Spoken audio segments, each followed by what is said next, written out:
Let's talk about Italian knits. The first question that came to my mind when I started researching about this is why it has that name. Why is Italian? Is it because it's made in Italy? But it's not always made in Italy. If you know that reason, let me know in the comments below as well. First, maybe you're wondering what is Italian knit? There are many things that could be Italian knit, but this kind of Italian knit, like the term of Italian knit, is referred, could be a polo, could be a t-shirt that is made of knitwear that started after the 40s and it became popular especially during the 50s and 60s. But even though we can saw a lot of Italian knits during all these years, we saw maybe in the movies a lot, like the talent of Mr. Ripley, for example. There's one iconic, there are a lot of iconic pieces from that movie, but there's one specifically that a lot of people love, myself as well. And also in Goodfellas, Ray Liotta is wearing one that is great as well. But there are a lot of movies, even in The Godfather 2 Part 2, there are few pieces of knitwear. In Sopranos TV show as well. But we don't see this a lot in the streets. It's something that it was much more popular during the 50s, as I mentioned. We saw a lot of singers rocking them because they were so cool. Nowadays, even some brands are trying to make them. We are going to talk, I'm going to show you some brands that are making really nice ones, but there are others, like especially like the mass production, you know, a lot of fast fashion companies that are trying to do this kind of things. But even with this oversized trend that we have now, is something really baggy. It needs to have this kind of vibes of relaxed versatility, wearability. That is too much what we saw even in brands like Massimo Dutti that are trying, I think, too hard with this kind of things, even though it's kind of Italian knit that is made in China, by the way. Coming back to my question, why it's called Italian knit? I think it's because when Italians after the war started wearing them, it became popular first in Italy,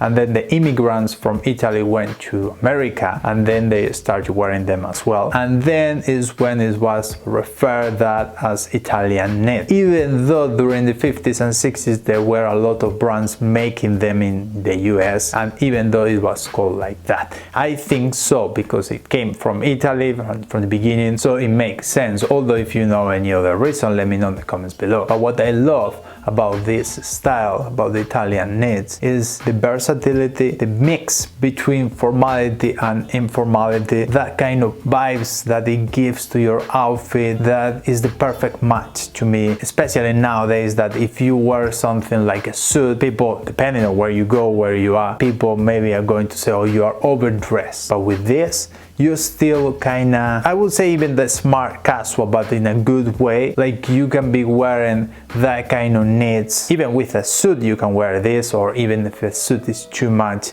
you can wear it with just trousers, just a good pair of trousers, woolen trousers, with pleats or without pleats. But with this, you could be in the mood of anything, many different things. You can even still go to a nice restaurant. I live in Madrid right now, and you can go like a local bar without anyone saying, oh, you're wearing something that is too formal, because it's this perfect mix and it's just knitwear. And you can find Italian knits in a lot of different styles. It doesn't need just cable knitwear polo like the one that I'm wearing right now. It could be a cable knit t-shirt, or just a knit t-shirt with texture, or like the one that Chet Baker was wearing in 1954. That one is really nice. Or we could go also for things like Jude Law was wearing, not just the classic one, maybe that other one. There are a lot of different options that we can do, and also options that we can find. And I mentioned we can do because me as a designer, I can do a lot of things. Well, I can try to do a lot of things because not all of them are going to work. The biggest problem that we are going to find in the market right now are the prices for that kind of things, which not a lot of brands are making properly, and the ones that are making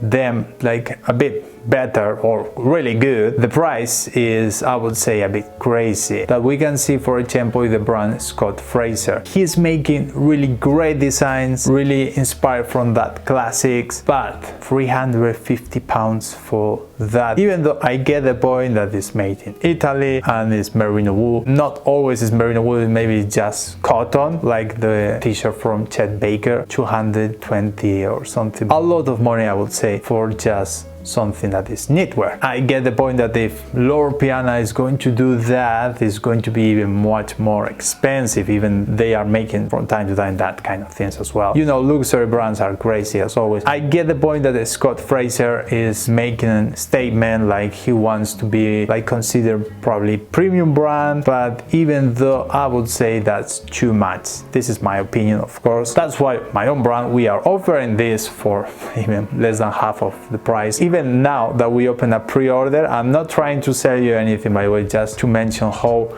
my journey is in this fashion world. You know that this YouTube channel is still small, but my YouTube channel in Spanish is much more bigger. I'm working really hard here in Spain and we are selling a lot of things. My market is more Spanish, more European, but we also sell to the US and to the UK in case you are interested. Anyway, we made this one last year and we saw hundreds of this one. We got a lot of good reviews, even some of them went outside of Europe. We are offering that as a pre-order. Pre-order means that we offer that before it's going to the factory to be made. We got the fabrics already, but it's still not made because then we match more better the demand with the offer. And we are offering this one now in 2 different colors, and I know it's not made in Italy, but you know, I got a lot of things made in Italy that are not just because they are made in Italy better than things that you can find in Portugal or Spain. Even though we use Italy, like no, we don't use Italy, it's just we have our factory of ties, for example, neckties in Italy, because we know that they are experts on their craft there. But things like knitwear, you can find really good factories here in Spain or Portugal. You don't need to go and pay for the extra fee of made in Italy. At least this it came from my own experience. Let me know in the comments below, what do you think about Italian knits? If you think that price, probably Scott Fraser is doing really good quality, but to me it's not worth it. Maybe it's too much, I don't know. For that price, for a bit more, I can go for a good pair of shoes that are going to last for all my life, but not just for a piece of knitwear. And that's it. Thank you for watching and I'll see you next time.